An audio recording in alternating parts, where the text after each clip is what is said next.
Имя актрисы Веры Сотниковой сегодня больше знакомо зрителям старшего поколения. На первый взгляд, она сильная и неприступная, но за гордой внешностью скрывается тонкая ранимая душа. Эффектную женщину не раз называли одной из самых красивых актрис отечественного кино. Закрепилась за звездой и еще одно прозвище – «Казанова в юбке» за огромное количество мужчин, которых она бросила. Вера не скрывала, что была очень влюбчива и разбила много сердец. При этом отношения с единственным супругом так разочаровали Веру Сотникову, что она зареклась связывать себя брачными узами. Почему же все романы актрисы потерпели фиаско?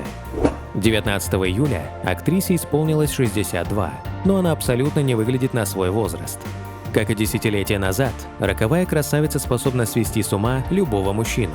Правда, природный магнетизм не всегда играл на руку звезде, ведь расставаться с возлюбленными оказалось очень болезненно. Актриса считает себя очень влюбчивой женщиной, поэтому романов у нее было много, и случались они очень часто.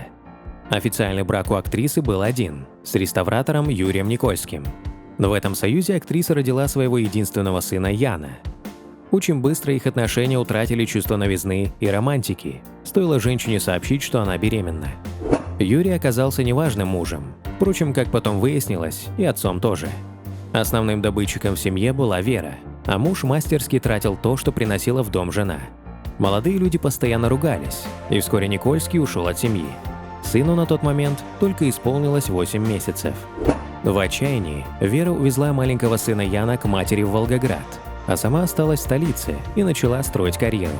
Наследника она смогла забрать лишь спустя 2 года, да и то периодически возвращала его в провинцию из-за занятости на работе.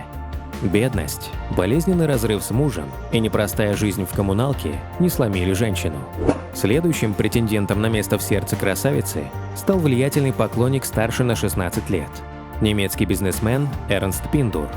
Предприниматель баловал избранницу дорогими подарками, купил ей квартиру в Москве и автомобиль. Их отношения длились достаточно долго, но так и оставались гражданскими. С этим мужчиной Вера почувствовала себя надежно и спокойно. Он сумел организовать ее быт, обеспечивал деньгами, но уезжать из Германии в Россию не хотел. Вера тоже отказалась переезжать к нему, потому что на родине она уже была известной актрисой. Подумала, и что я буду там делать, борщи варить? Сказала: нет, Эрнст, не дай бог. И предложила ему такую модель. Я в Москве, в театре, в кино, а ты приезжать будешь. Откровенничала позднее звезда. Долгие разлуки не пошли на пользу их отношениям. Отворот-поворот бизнесмен получил, когда Вера Сотникова влюбилась в партнера по спектаклю «Доктор Живаго» Владислава Ветрова. Актер был женат, у него подрастал ребенок, но страсть коллеги оказалась сильнее чувства долга. Семья Ветрова осталась в Ростове, а он поселился у Сотниковой в той самой квартире, что подарил ей немец. Вера ни с кем не хотела делить избранника, но в итоге поставила точку в отношениях с запутавшимся мужчиной. «У меня было все – жилье, прописка, деньги. А Влад не работал и ничего не имел. Жил в квартире побежденного соперника. Долго терпеть такое положение он не мог. Сильно скучал по сыну, от этого периодически впадал в страшную депрессию. И в итоге уехал к своим в Ростов. А я начала много сниматься», – рассказывала Вера.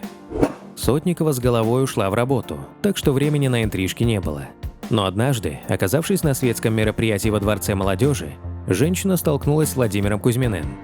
Певец не сводил глаз с актрисы, пригласил на танец, затем взял гитару и выдал сумасшедший концерт, в надежде впечатлить ее. Праздник продолжился в пятикомнатном люксе отеля «Ленинград», а в какой-то момент гости испарились с вечеринки, и артистка осталась наедине с Кузьминым.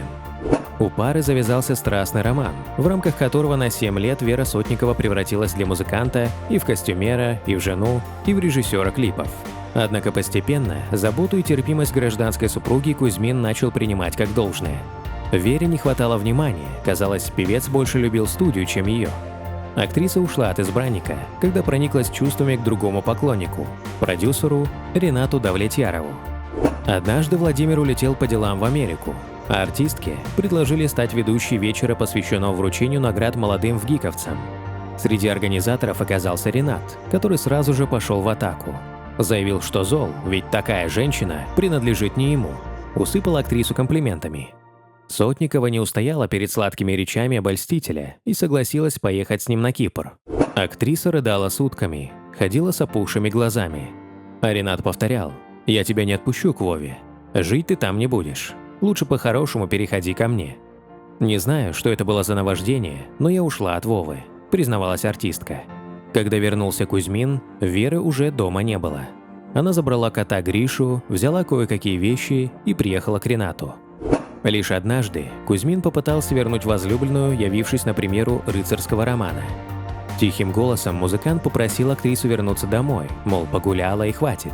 Но Вера уже сделала свой выбор, хотя душа ее и разрывалась от жалости и противоречий.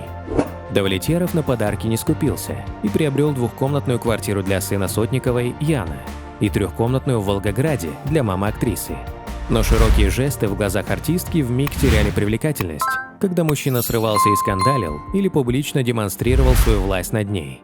Подтрунивания Рената в компании общих друзей раздражали актрису. Терпеть насмешки, дикую ревность и давление со стороны партнера она долго не могла. После 2 лет сожительства с Давлетьяровым звезда съехала в новую квартиру в Москве, которую купила за собственные средства. Но могла ли женщина, привыкшая купаться в любви, остаться одна?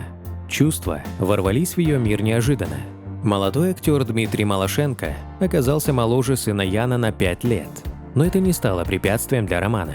Впрочем, спустя 2 года артистка осознала, что должна отпустить избранника, который рано или поздно найдет более подходящую пассию.